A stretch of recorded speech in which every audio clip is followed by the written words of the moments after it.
Time to go on a journey to the future, Nerd Squad. The year is 2099. All heroes of the 20th century have seemingly disappeared. The world is run by corporations seeking power and control. Someone must rise up and put a stop to these corporations before they take things too far, and it is too late.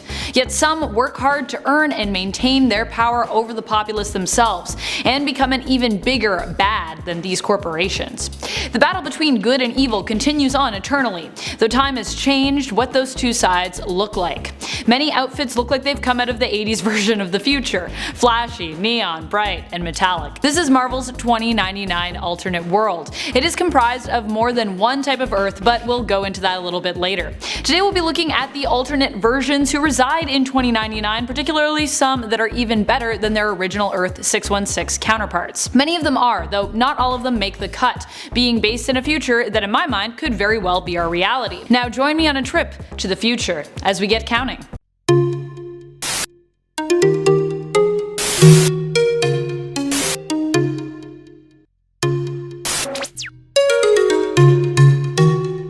Number 10. Doctor Doom. The 2099 version of Doctor Doom has always been super interesting to me because he is even more anti-hero than his Earth 616 counterpart. For a time, people didn't even think that he was actually Victor Von Doom due to him being so young and originally entering 2099 without his standard facial scars or disfigurement. However, it was later revealed that it was actually Doom when he was forced to battle Eric Czerny, who was given some of his memories by Margareta, aka Neon Angel, in order to make the two duke it out.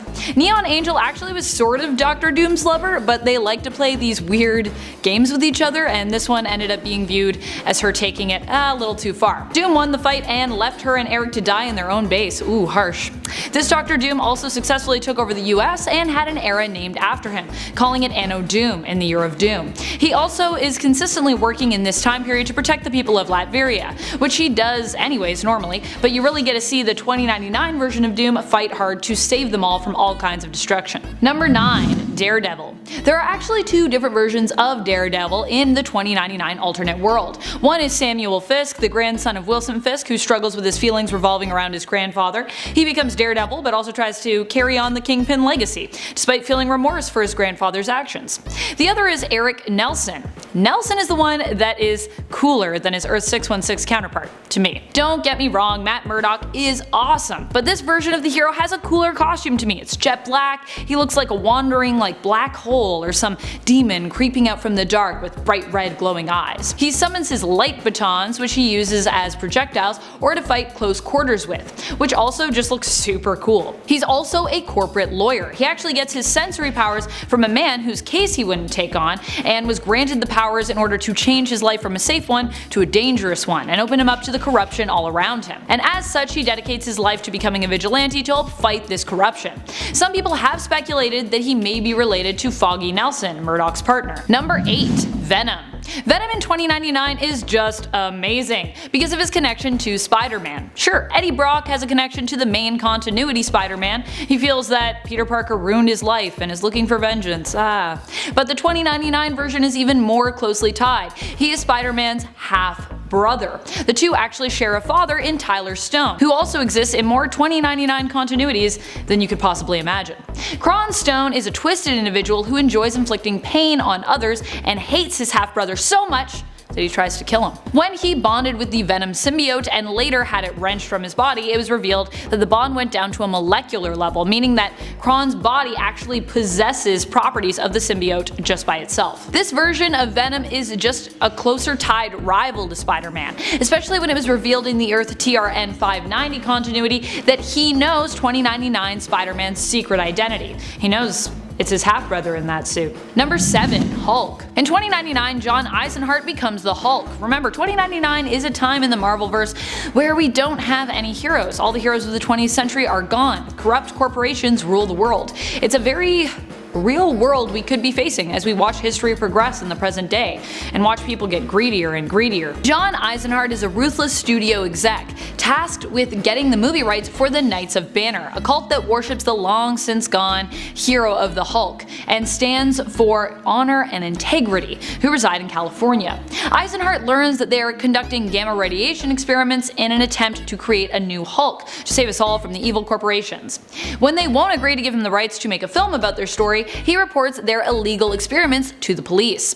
This results in all of the knights getting brutally slaughtered in an attack by the police. Eisenhart manages to save one knight, Knight Gawain, from his death, but he feels super guilty about the other knights' deaths. And during the scuffle, the knight's gamma radiation device goes off and John is transformed into the Hulk. His version doesn't come with a feeling of guilt over being a monster, his version comes with a feeling of guilt of his actions, and through his time as Hulk he actually fights to redeem himself. Number 6. Dr. Octopus. So there's an interesting thing to understand about the 2099 universe, and that is that it's comprised of multiple Earths. There is Earth 928 and Earth TRN 590 primarily, but there's also a bunch of other ones. This is important to understand because there are some characters who are different depending on which Earth we are talking about, and TRN 590 has been used to change identities of characters or to retcon characters' backstories or even introduce some new characters. This villain though only exists in TRN 590 Earth. Not much is known about this version of Dr. Octopus, so you might be wondering how I know that they are better than our 616 Doc Ock, but that's a simple query to answer. They're actually a freaking octopus! Well, I mean, they're still humanoid, but this version of Doc Ock is an Atlantean scientist who is a humanoid octopus, so yeah, just basically the coolest looking and the most sensical in terms of his name. Number 5. Moon Knight. You don't need to know much about this version of Moon Knight to know how much cooler she is. If you are a fan of Moon Knight, you will know that he is often presented as someone who gets his power from the Egyptian moon god Khonshu, and thus the moon itself. Well, in 2099, this Moon Knight actually fights crime on the moon, where both immigrants of the Earth and the Inhumans reside. She defends those who live on the moon, acting as their protector. Many believe that she is actually a ghost. Oh yeah, and this version of Moon Knight is obviously also a woman. We never get to know her identity sadly, but imagine how powerful Moon Knight would be on the moon. What? Number 4. Vulture. The 2099 version of Vulture is just a more terrifying version than that of Earth 616. Not much is known about him, we don't even know his real name, but you don't need to know that to be scared of this guy. The Vulture of Earth 616, Adrian Toombs, is usually presented as being old and kind of frail looking, bald and lean like a vulture.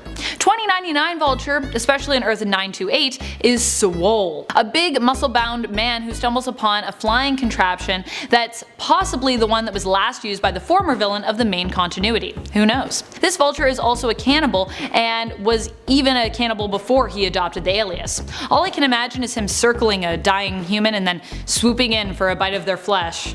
Ugh, scary stuff. Number 3. Spider-Man. In the 2099 universe, Miguel O'Hara is Spider-Man. What's so much better than him when compared with his Earth 616 counterpart? His suit is pretty cool, all iterations of it, but I especially like his red spider mask that he wears, the spikes that usually adorn his arms. And also he isn't perfect. Not that Peter Parker is perfect either, but what I really like most about 2099 heroes is that they generally tend to live in a very ignorant world. 2099 is a very corrupt time, and most people are too full of themselves or too busy to notice, much like the world we live in today in 2019.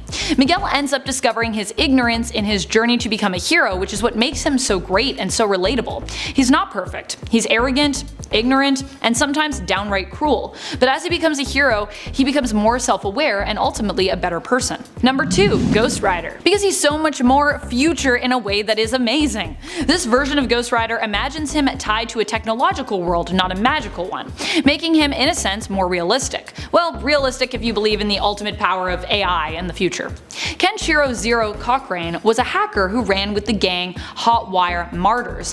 Futuristic worlds where we have gangs of hackers. I super dig it. Their gang was in possession of some heavily encrypted info when they were attacked by the artificial kids. With a Z, of course. Kids. The hacker kids ended up killing the martyrs, but Cochrane managed to get away. However, he had been shot by a tech bullet that was eating away at his nervous system, effectively killing him. Before he died, he managed to transfer the file to his girlfriend and download himself into cyberspace. There he awoke to the Ghostworks, a network of AI intelligence that wanted Cochrane to return as their agent and help fix the world, which they feared was on a decline. Should civilization collapse, tech would also be threatened and they would kind of cease to exist. They wanted to fix the way things were run so that this wouldn't happen. Cochrane agreed and was downloaded into a warbot, becoming the new Ghost Rider. Kind of a combo of Ghost Rider and Terminator. Pretty cool. Number 1. ALCHEMAX. If you're fairly familiar with Marvel's 2099 continuity, you will probably have heard of Tyler Stone and ALCHEMAX. ALCHEMAX was originally an evil corporation that is often at the center of most conflicts in the 2099 world. That is, when Dr. Doom isn't.